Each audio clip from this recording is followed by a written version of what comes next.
Welcome, dear students. We are in the last part of this chapter, that is the therapeutic incompatibilities. So let's move on. So this is the therapeutic incompatibilities definition. It is a result of prescribing certain drugs to a patient with intention to produce a specific degree of pharmacological action, but the nature and intensity of action produced is different from that intended by the prescriber. म्हणजे आपण एखाद्या पेशंटला एखाद्या इंटेन्शननी एखादं prescribe करतो medicine, पण आपल्याला जी action पाहिजे आहे त्या ॲक्शनपेक्षा जास्त किंवा कमी किंवा वेगळीच, म्हणजे नेचर आणि त्याची इंटेन्सिटी कधी कधी, तर अशा वेळेस त्याला थेरापेटिक इनकम्पॅटिबिलिटी म्हणतात.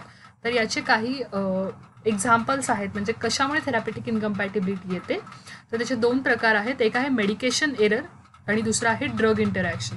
तर आपण एक एक बघूयात त्यामध्ये काय आहे. हे कम्पेअरली इझी आहे केमिकलपेक्षा, त्यामुळे आय होप तुम्हाला हे लगेच समजत जाईल.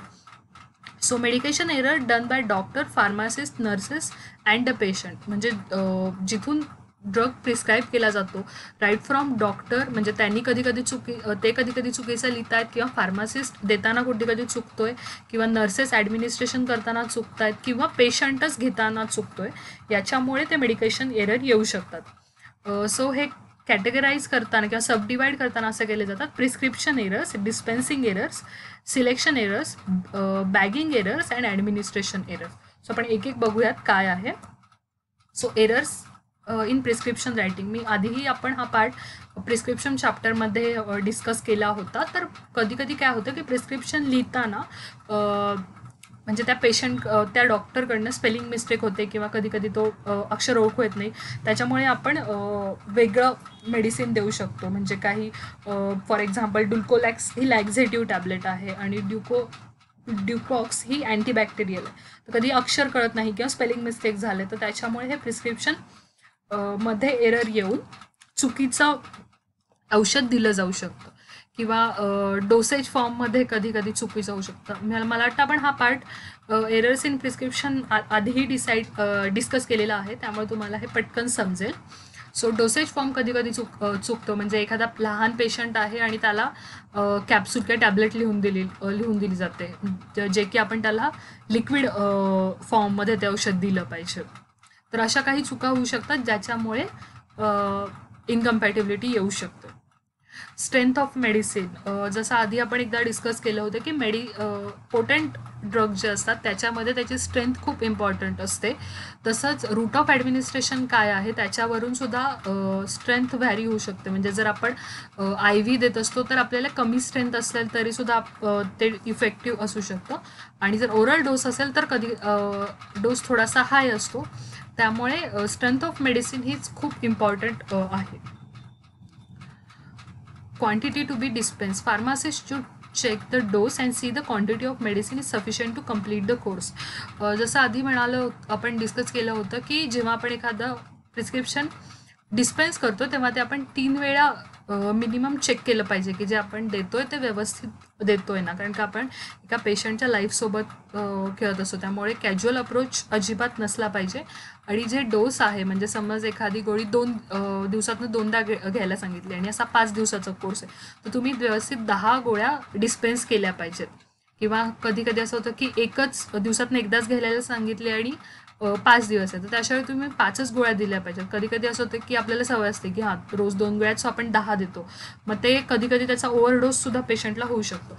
सो अशा काही गोष्टी आहेत ज्या डिस्पेन्सिंग करताना लक्षात ठेवायच्या. Pharmacist to check the doses regimen and direction to use, म्हणजे त्याचा डोस काय आहे ते, जसं मी आधी म्हणाले की दिवसातनं 1दा आहे, 2दा आहे, किंवा किती दिवसासाठी आहे, कसं घ्यायचं आहे, कुठल्या रूटनी आहे, ओरल आहे का टॉपिकल आहे. हे पेशंट काउन्सिलिंग हा जो पार्ट आहे तो म्हणजे आत्ताचा जो हॉट टॉपिक आहे, तर त्यामध्ये या सगळ्या गोष्टी येतात. कधी कधी असं होतं की डॉक्टरांना वेळ नसतो, त्यामुळे ते तेवढं सांगू शकत नाहीत, किंवा सांगतात पण ते पेशंटला त्यांच्या टेक्निकल लँग्वेजमुळे कळत नाही, किंवा कधी कधी लँग्वेज बॅरियर असतं. म्हणजे एखादा पेशंट कन्नड लँग्वेज आहे त्याला, आणि तो डॉक्टर जे इंग्लिशमध्ये बोलत असेल किंवा मराठीत बोलत असेल तर त्याला कळत नाही. तर अशावेळी हे फार्मासिस्टची जबाबदारी आहे की त्यांनी त्याला व्यवस्थित त्याच्या लँग्वेजमध्ये समजून सांगितलं पाहिजे. डिस्पेन्सिंग एरर्स काय असू शकतात. आधी आपण प्रिस्क्रायबिंग एरर्स बघितले, आता आपण बघतो डिस्पेन्सिंग एरर. त्यामध्ये पुअर हँडरायटिंग असेल, डॉक्टरचं जसं म्हणतात डॉक्टरचं अक्षर कळत नाही कधी कधी, तर ते असू शकतं. किंवा लॉंग प्रिस्क्रिप्शन आहे, म्हणजे खूप ड्रग्ज दिलेले असतात आणि मग आपण एखादा स्किप करून टाकतो आणि तो जर पेशंटच्या दृष्टीने खूप महत्त्वाचा असेल तर त्याला ती थेरॅपेटिक ॲक्शन नाही मिळत आणि तर क्युअर नाही होत. त्यामुळे आपण व्यवस्थित चेक केलं पाहिजेत की किती आयटम्स त्यांनी लिहून दिलेले आहेत. कधी कधी प्रिस्क्रिप्शनच्या बॅक साईडला एखादा आयटम गेलेला असतो आणि आपण ते प्रिस्क्रिप्शन पलटून बघतच नाही, आपण पहिल्या पेजवर जेवढं आहे तेवढंच देतो फक्त. इनकम्प्लीट पेशंट इन्फॉर्मेशन, कधी कधी असं होतं की पेशंटची इन्फॉर्मेशन नसल्यामुळे किंवा त्याची मेडिकल हिस्ट्री नसल्यामुळे आपण कधी कधी चुकीचे ड्रग देऊ शकतो. Deviation in attention of pharmacist, किंवा फार्मासिस्टचं कुठेतरी लक्ष गेलं, कोणीतरी बोलत आहे किंवा कुठला तरी फोन आला आणि आपण त्याच्यामध्ये बिझी झालो तर आपण चुकीचं मेडिसिन देऊ शकतो. किंवा एखाद्या डॉक्टरनी काहीतरी सांगितलं आपल्याला तोंडी फोन किंवा फोन करून सांगितलं आणि ते फोनवर ऐकू नये आलं, किंवा त्यांचं जे प्रोनाऊन्सिएशन आहे ते वेगळं असेल तर आपल्याला ते काय म्हणतात मिसअंडरस्टँडिंग होऊ शकते आणि त्याच्यामुळे आपण चुकीचं मेडिसिन डिस्पेन्स करू शकतो. Selection of medicine. While removing the medicine from the cells, pharmacist should be alert. He should remove the correct medicine. म्हणजे ते आपण 2 ते 3 वेळा काय म्हणतात तर 2 ते 3 वेळा चेक केलं पाहिजे की ते जे आपण देतोय तेच मेडिसिन आहे का. साला medicine should not be kept adjacent to one another. साला मेडिसिन हे जे तुम्हाला मी म्हणाले होते की साऊंड्स अलाइक लुक्स अलाइक, म्हणजे काय की ज्यांचे प्रोनाऊन्सिएशन सेम आहे, जसं डुकोलॅक्स असेल आणि कॉक्स असेल किंवा काही दिसायला सेम असतात पॅकिंग, तर अशा मेडिसिनला म्हणतात साला, SALA. तर अशा मेडिसिन जवळ नाही ठेवले पाहिजेत जेणेकरून आपलं घेताना चुकून कन्फ्युजनमध्ये आपण दुसरं एखादं पिक करू. Bagging errors. After billing, dosage forms should be packed in appropriate bags and cover and handed over to the right person. हे खूप इम्पॉर्टंट आहे. म्हणजे मी पण जेव्हा प्रॅक्टिस करते एखाद्या शॉपवर, तर मला असं बऱ्याच वेळा जाणवतं की पेशंट जे असतात ते तो खूप घाई करतात की प्लीज पटकन द्या, आमची गाडी आहे किंवा कोणीतरी वेट करतं आहे, आम्हाला जायचं आहे. आणि अशा वेळी त्यांची इतकी घाई असते की मग जे फार्मासिस्ट आहे ते पण गोंधळून जातो आणि ते कधी कधी रॉंग त्याला जे पॉकेट आहे किंवा बॅग आहे ते दिलं जातं, किंवा तो असं करतो की घाईघाईमध्ये शेजारच्या पेशंटचं पण एखादं मेडिसिन घेऊन जातो. तर अशा वेळी आपण ते व्यवस्थित पॅक करून दिलं पाहिजे आणि आपण ज्या पेशंटला देतोय त्या पेशंटची चिठ्ठी आणि तो घेणारा पेशंट सेम आहे का हे पण आपण क्रॉस चेक केलं पाहिजे. म्हणजे तुम्ही सगळं व्यवस्थित काढलं, शेलमधनं व्यवस्थित काढलं, डोस व्यवस्थित दिला, हे सगळं तुम्ही व्यवस्थित केले आणि हँडओव्हर करताना जर तुम्ही चुकीच्या माणसाला केलं तर तुमची सगळी मेहनत वाया, आणि ते मेहनत वाया म्हणण्यापेक्षा ते समोरच्या पेशंटला त्याचे काही साईड इफेक्ट झाले तर जास्त घातक आहे. त्यामुळे bagging errors must be avoided. Errors in administration. Breaking the coated or sustain release tablet. मी खूप जणांना असं ऑब्झर्व केले जे मोस्टली एजेड पेशंट असतात ते काय करतात की एखादी सस्टेन रिलीज टॅबलेट असते ती तोडून खातात, कारण कधी मोठी कॅप्सूल असते तर त्यांना गिळताना त्रास होतो म्हणून. पण सस्टेन रिलीज टॅबलेट चं इंटेन्शनच हे असतं की त्याच्यावरचे जे लेयर्स आहेत ते 1 बाय 1 डिझॉल्व्ह व्हावेत आणि तुम्हाला लाँग टर्मसाठी ती ॲक्शन मिळावी. जर तुम्ही ती मधनं ब्रेक करत असाल तर ऑफकोर्स तुम्ही ते जे पॉलिमर्सचे लेयर्स आहेत ते ब्रेक करता, म्हणजे तुम्ही एकदम ड्रग काय म्हणतात बस्ट रिलीज तुमच्या पोटामध्ये होऊ शकतो आणि तुम्हाला ओव्हरडोसिंग होऊ शकतं किंवा तुम्हाला काही टॉक्झिक अफेक्ट होऊ शकतो. त्यामुळे सस्टेन रिलीजचे जे टॅबलेट आहेत त्या कधीच ब्रेक करून घ्यायच्या नाहीत. किंवा खूप असे पण काही मी डॉक्टर्स बघितलं की जे सस्टेन रिलीज टॅबलेट आहे आणि अर्धी अर्धी घ्यायला सांगतात, तर असं नाही चालत. तुम्ही ते तुमच्या फेलो फार्मासिस्टला किंवा डॉक्टरला इव्हन लक्षात आणून द्यायला पाहिजे की सर ही सस्टेन रिलीज टॅबलेट आहे आणि ही आपण ब्रेक नाही करू शकत, तुम्ही हवं तर त्याचा डोस कमी करा जर पेशंटला गरजेचं असेल आणि ते कमी स्ट्रेंथमध्ये अवेलेबल नसेल तुम्ही दुसरा काहीतरी मार्ग करा, पण तुम्ही ती टॅबलेट ब्रेक नाही करू शकत. Suspension administration without shaking. जसं मी आधी म्हणाले की कधी कधी PPT फॉर्म होतं आणि ते खाली त्याचा हार्ड केक बनतो आणि ते पेशंट बघत नाही, ते डायरेक्ट लिक्विड घेतं, म्हणजे जे वरती असतं ते लिक्विड ते घेतं, पण जो मेन ड्रग आहे तो खाली असतो. त्यामुळे सस्पेन्शन घेताना कधी पण हलवून घेतलं पाहिजे, म्हणूनच त्याच्यावर लिहिलेलं असतं shake well before use. Taking कार्मेंट at a wrong time before or after meal. जसे काही मेडिकेशन्स असतात जसे अँटासिड्स असतील किंवा काही अँटीबायोटिक्स असतील हे जेवणाच्या आधी घ्यायला सांगतात, तर कधी कधी पेशंट विसरतो आणि ते जेवणानंतर घेतो, तर अशा वेळी त्याचा इफेक्ट होत नाही. कारण का जर प्रेझन्स ऑफ फूडमध्ये जर पोटामध्ये ऑलरेडी फूड असेल तर काही मेडिकेशन्स वर्क करत नाहीत. त्यामुळे त्याचं जे टायमिंग दिलेलं आहे डोसचं ते व्यवस्थित पाळणं खूप इम्पॉर्टंट आहे. यातला जो सेकंड पार्ट आहे तो आहे drug interactions, that is contraindicated drugs. These are certain drugs which may be contraindicated in a particular disease or particular patient who is allergic to it.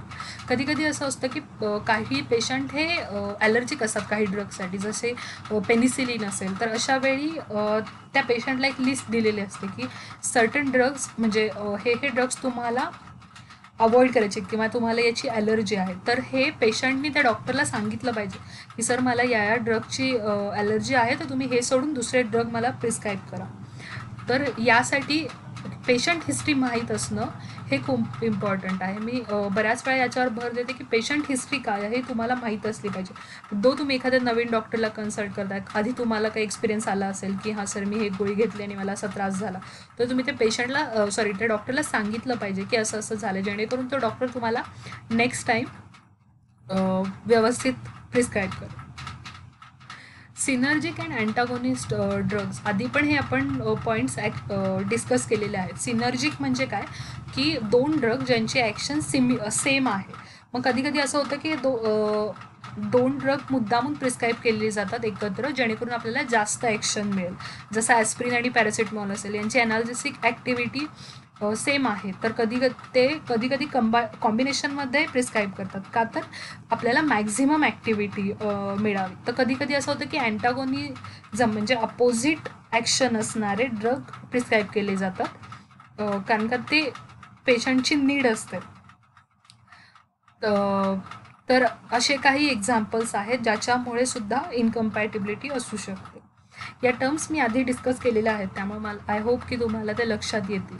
Antagonist ॲक्शनचं एक्झाम्पल आहे salicylic acid and प्रोबेन्सिन.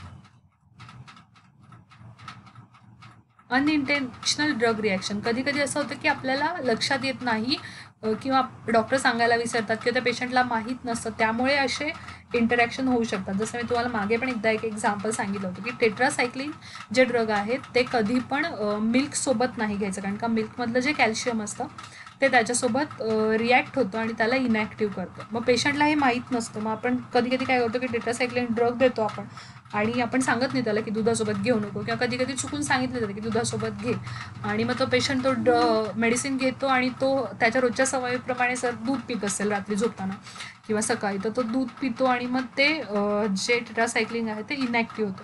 तर असे काही examples आहेत specifically की जे खूप common आहेत, तर अशावेळी ते आपण पेशंटला सांगणं खूप इम्पॉर्टंट आहे. इंटेन्शनल ड्रग रिॲक्शन हा खूप इम्पॉर्टंट पार्ट आहे. इंटेन्शनल ड्रग रिॲक्शन म्हणजे कधी कधी काय होतं की ती ड्रग इंटरॅक्शन मुद्दामून घडवून आणली जाते, कारण का ती पेशंटची नीड असते, म्हणजे किंवा त्या ट्रीटमेंटची ती नीड असते त्याच्यामुळे. म्हणजे काही अनइंटेन्शनल ड्रग रिॲक्शन होतात, जसं टेट्रासायक्लिन आणि मिल्कचं म्हटलं, तर कधी कधी इंटेन्शनल ड्रग रिॲक्शन होतात. इथे त्यांनी एक्झाम्पल दिलेलं आहे acetophenetidin, acetyl salicylic acid and caffeine. So acetophenitidine and acetyl salicylic acid are analgesic. Acetophenitidine depresses the CNS and this effective undesirable म्हणजे काय की ॲसिटोफेनिटिडिन हा CNS डिप्रेसंट म्हणून ॲक्शन देतो. म्हणजे जरी त्याची ॲनाल्जेसिक ॲक्शन असली तरी CNS डिप्रेसंट हे त्याचा साईड इफेक्ट झाला. तर आता आपल्याला म्हणजे आपल्याला ॲनाल्जेसिक ॲक्शन तर पाहिजे, पण आपल्याला हा साईड इफेक्ट अवॉइड करायचं. तर आपण काय करायचं की त्या साईड इफेक्टचा अँटागोनिस्ट म्हणजेच एखादा CNS स्टिम्युलंट त्याच्यासोबत द्यायचा, जेणेकरून तो जो साईड इफेक्ट आहे तो न्यूट्रलाइज होईल.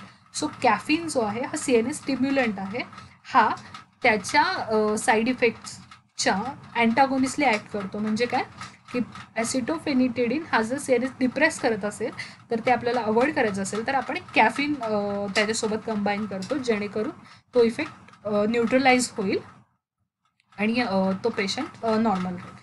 तर असे काही एक्झाम्पल्स आहेत थेरापेटिक इनकम्पॅटिबिलिटीमध्ये. कम्पेअर टू केमिकल इनकम्पॅटिबिलिटी हे थोडेसे इझी आहेत लक्षात ठेवण्यासाठी सुद्धा, पण एक्झामच्या दृष्टीने सगळे क्लासिफिकेशन इम्पॉर्टंट आहे. सो मी तुम्हाला नोट्स प्रोव्हाइड करेल, त्या थोड्याशा लेंदी आहेत, but you have to prepare for the first session. So all the very best to all of you. Thank you.